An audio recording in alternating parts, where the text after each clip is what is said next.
Dan di akhir-akhir ini kita dihadapkan dengan krisis demokrasi. Dari adanya RUU Pilkada. Apakah hal tersebut ada dampaknya untuk perekonomian Indonesia dan bagaimana tanggapan Ibu? Terima kasih. Oke.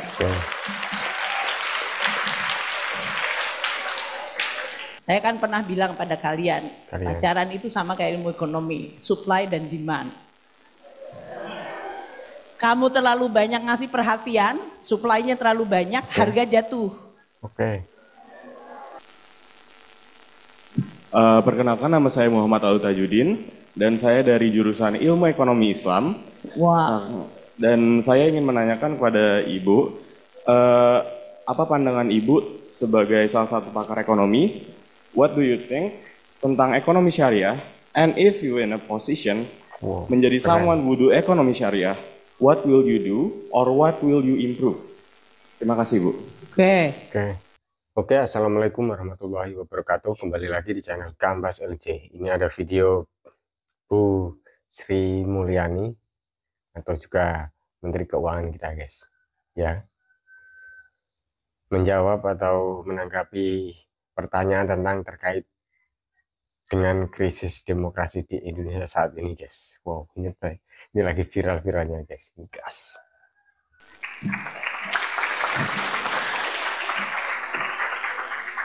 Ada ya jurusan ilmu ekonomi syariah ternyata. Ilmu ekonomi syariah. Oke, can I collect question dulu ya? Tadi ya. Satu, yang di tiga tengah. boleh ya Bu ya? Tiga. Oke, yang dari sebelah sini tadi tuh yang udah angkat tangan. Dan di tengah nih satu jadinya. Mana tadi yang di tengah? Oke.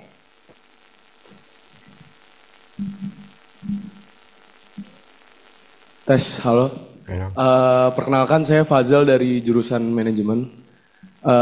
Jadi tadi kan Ibu Sri Mulyani bilang kalau misalnya salah satu cost inflation itu kan karena printing money yang kebanyakan ya.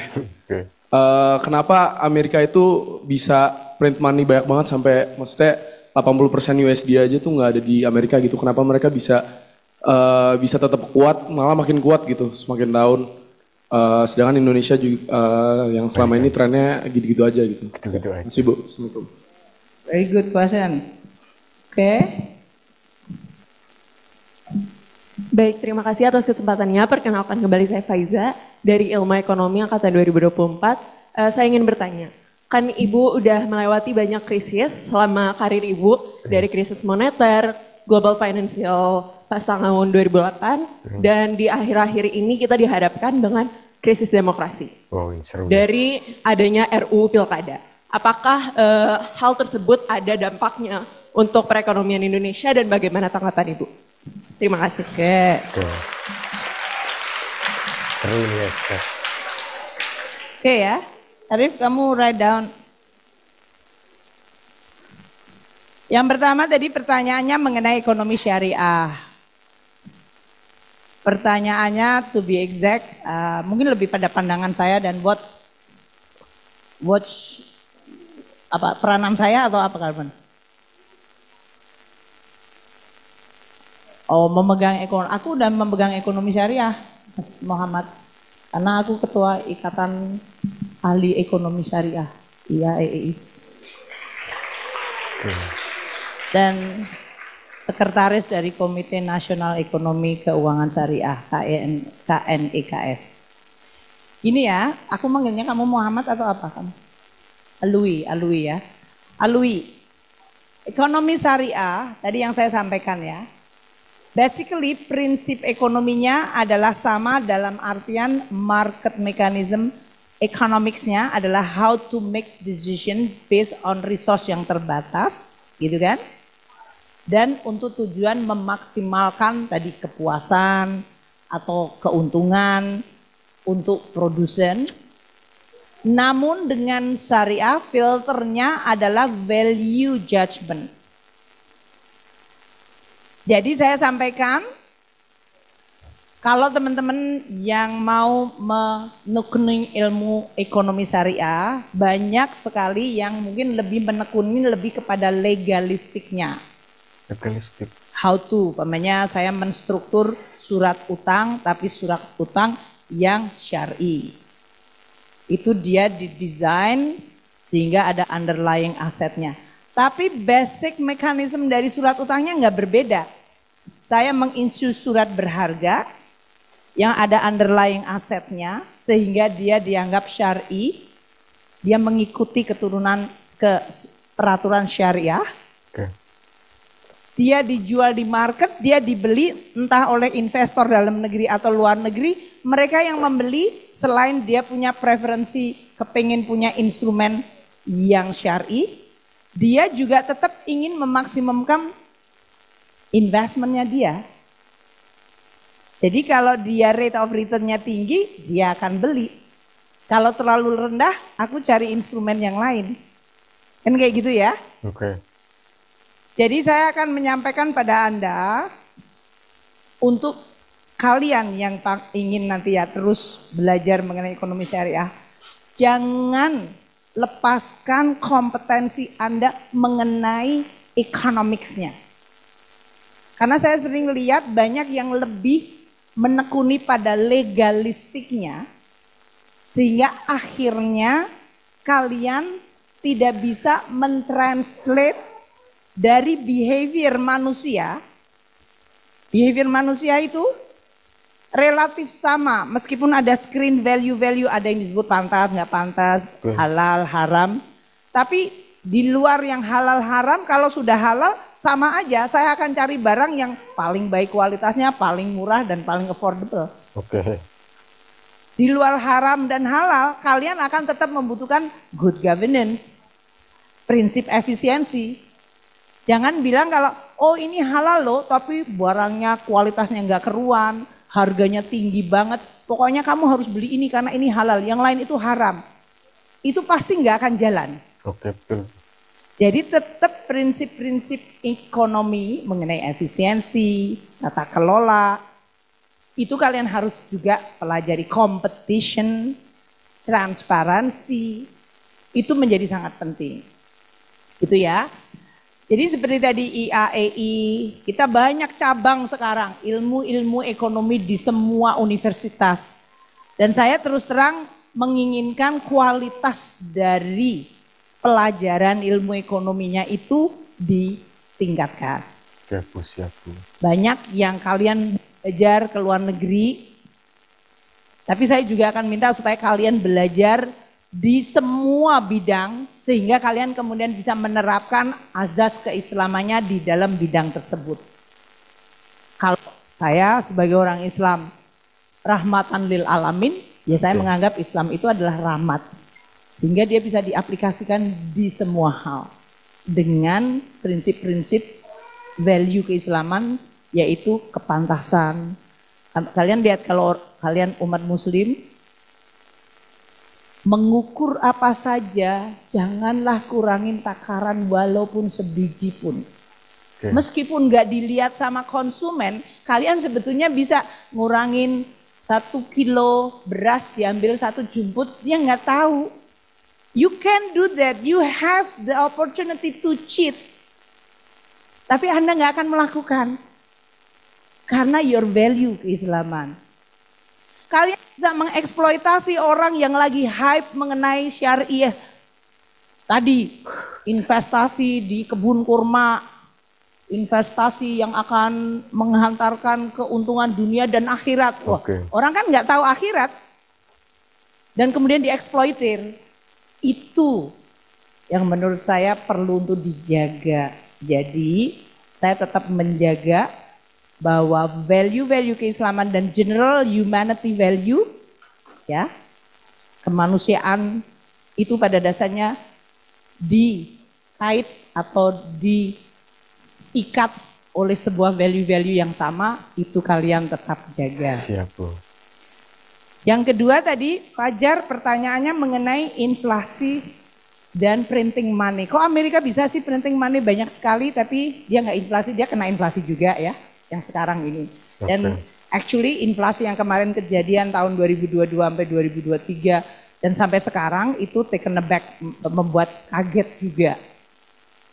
Karena waktu terjadi 2008-2009 global financial crisis, ada yang bilang atau kemudian COVID tahun 2020, Bank Sentral Amerika tuh printing quite a lot of money untuk membuat counter cyclical. Nanti kalian belajar di dalam makroekonomi mengenai apa yang disebut counter cyclical. Kalau ekonominya lagi lemes, kalian mendongkraknya pakai moneter dan pakai fiskal. Itu kalau pakai moneter ya dengan lowering interest rate, printing more money, kemudian ekonominya muter. Kalau pakai fiskal, kalian pakai defisit anggaran, pakai utang. Ya, kalian mungkin nggak suka sama utang. Tapi itu adalah untuk counter cyclical. Nah, Amerika mungkin have a privilege yang tidak dimiliki oleh ekonomi siapapun. Bahkan di G7 ya dalam hal ini. Pertama, dia sebagai ekonomi terbesar di dunia. Kedua, dia memiliki cukup banyak monopoli terhadap banyak sekali teknologi. Dan di dalam dominasi dia terhadap perekonomian dunia, dia menggunakan dolar sebagai salah satu proksi di dalam power geopolitiknya mereka. Dominasi, Bos. Kok bisa, Bu? Ya bisa karena banyak negara-negara lain yang currency-nya kebetulan tidak kredibel. Jadi banyak negara-negara yang voluntarily juga pakai Amerika Serikat. Dulu Hong Kong memang pakai dolar Hong Kong tapi di-pack sama Amerika. Singapore to some extent dulunya juga begitu. Tapi kemudian dia moving average. Negara-negara yang merasa even Saudi Arabia itu mata uangnya di-pack karena dia petrodolar dengan dolar itu sudah sangat dekat banget.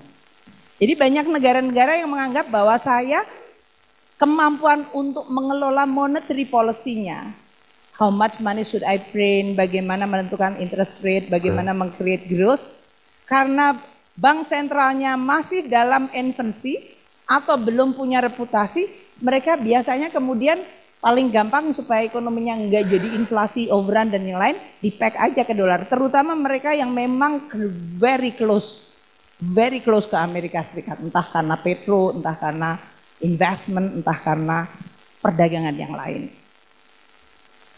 Sehingga petrodolar atau dollar US dollar itu dipakai walaupun size ekonomi Amerika itu sekitar 28% dari ekonomi dunia, tapi penggunaan US dollar itu hampir 60%. Tapi sudah agak menurun sekarang 50%. Munculnya Cina, kemudian mereka membeli banyak sekali surat-surat utang Amerika dan mereka kemudian melock in menjadi antara Amerika dan Cina itu nggak bisa dipisahkan.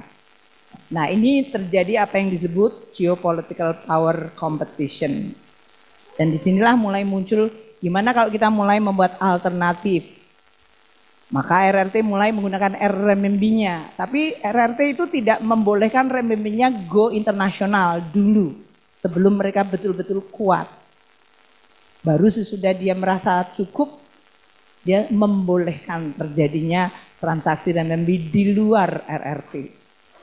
Jadi basically kemampuan kalian untuk mengelola mata uang sampai di luar your jurisdiction adalah your ability untuk making sure tidak hanya masalah confidence tapi de facto kalian bisa mengontrol bagaimana mata uang itu mempengaruhi ekonomi kalian dan ekonomi yang akan menggunakan mata uang itu. Okay.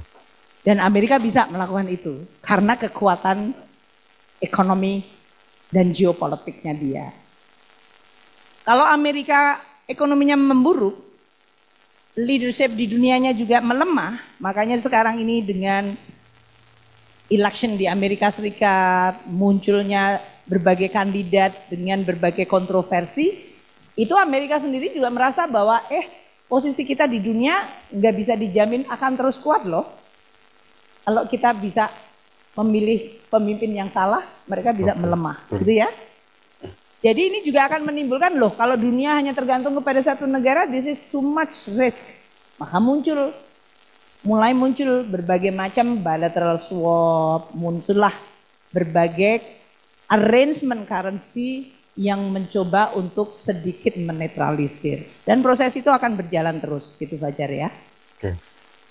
And then the last question adalah mengenai, nggak ada hubungannya dengan ekonomi sih, tapi saya akan mengatakan ya, ekonomi suatu negara berdiri di atas sebuah fondasi Tadi kan saya sebutkan ya, sebuah fondasi hukum dan bagaimana governance dari suatu negara.